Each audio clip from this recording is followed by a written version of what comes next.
So everyone, ক্যাপশনে তো দেখতেই পাচ্ছেন আমি রান্না নিয়ে চলে এসেছি। কোথায় রান্না করেছি, কীভাবে রান্না করেছি সব কিছুই বলবো এই ব্লগে। আসসালামু আলাইকুম রহমতুল্লাহি ওবারাকাতু।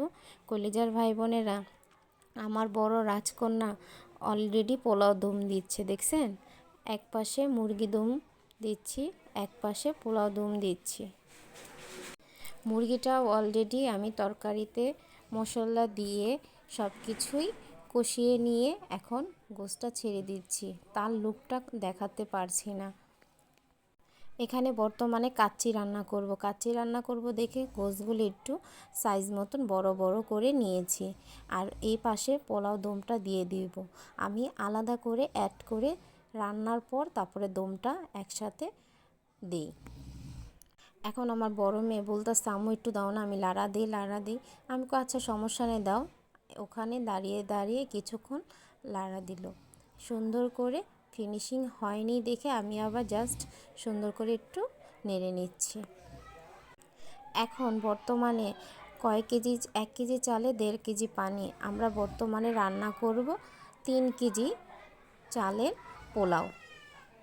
এখন বর্তমানে আমার ভাইয়ের বউ বলতেছে, আপু তুমি তো দারচিনি, এলাচি, জ্যোতি, জায়ফল, পেস্তা, বাদাম সব কিছু দিয়ে রান্না করো, তো এখন বর্তমানে তুমি রাঁধুনি দিয়ে রান্না করো, দেখো কেমন হয়। সবটা দিয়ে রান্না করাটা বেটার আমি মনে করি, সব কিছু ট্রাই করাটা দরকার। তো আমি তো সব কিছু বাটা মশলা ইউজ করি, আমি এভাবে কখনো রান্না করিনি। যাক, অতি ফার্স্ট আমি রান্না করেছি রাঁধুনি গরম মশলা দিয়ে। এখন অর্ধেক মশলা ওই বিরিয়ানিতে পোলাওতে দিয়েছি, অর্ধেক মশলা দিয়েছি মাংসে। দোনটা দিয়ে সুন্দর করে একটু নেড়ে নিচ্ছি। এই সাইডে আমি নেড়ে নিচ্ছি, ওই সাইডে আমার বড় মেয়ে নেড়ে নিচ্ছে। এখন বর্তমানে পানি মেপে দিয়ে দেব পোলাওর ভিতর। আমি বর্তমানে 4.5 কেজি পানি দেব।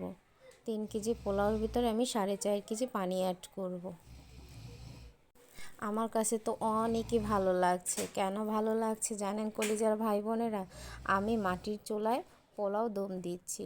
আমি মনে হয় ফার্স্ট টাইমই হবে, আমার মনে হয় স্বাদ মতন লবণ দিয়ে দিচ্ছি।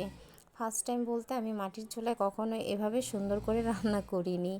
আমি রান্না করলাম, আমার মেয়ে তো বলতেছে, আম্মু তুমি যখন বসেছো আমিও তো রান্না করব। এখন ওকে আর কি বলবো, আমার কাছে যখন আনন্দ লাগছে আর ওদের কাছে তো আরও বেশি। এখন বর্তমানে এক বোনে আরেক বোনের হাসতে হাসতে হয়ে যেতেছে। এত হাসি, মানে লোক কি বলবো, বলেও বোঝাতে পারবো না। এখানে সব কিছুই দিয়ে দিয়েছি, এখানে দিয়েছি। এখন আমার মুরগির সাথে আলুটা দেওয়া হয়নি, তার জন্য আমি পোলাওর দমের ভিতরে আলুটা ছেড়ে দিচ্ছি।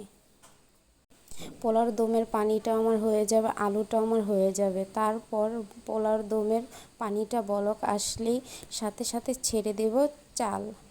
এখন চাল যে পর্যন্ত না দিচ্ছি ও আলুটা দেওয়া শেষে অলরেডি একটু এখন ঢেকে দেব।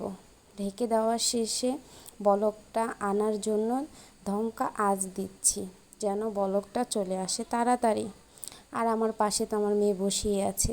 আম্মু যে পর্যন্ত তোমার কাজ না হবে ওই পর্যন্ত আমি এখানে বসিয়ে থাকবো। আচ্ছা কি করার, এখন আমার মেয়ের দুষ্টুমি বুদ্ধি দেখে কে। চুলার ভিতরে অলরেডি দিয়ে দিল বিরিয়ানির মশলার প্যাকেট। এখন কিভাবে কি করব আমি বুঝে উঠতে পারছি না। যাক, আমার পানিটা বলক এসে গিয়েছে, তার পাশাপাশি আমি চালটা ছেড়ে দিচ্ছি।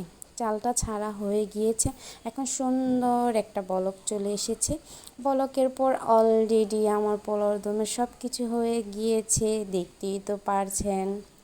এখন আমি সব গোশ এবং চালের সাথে ভালো করে মিক্সচার করে অলরেডি কমপ্লিট করে ফেললাম।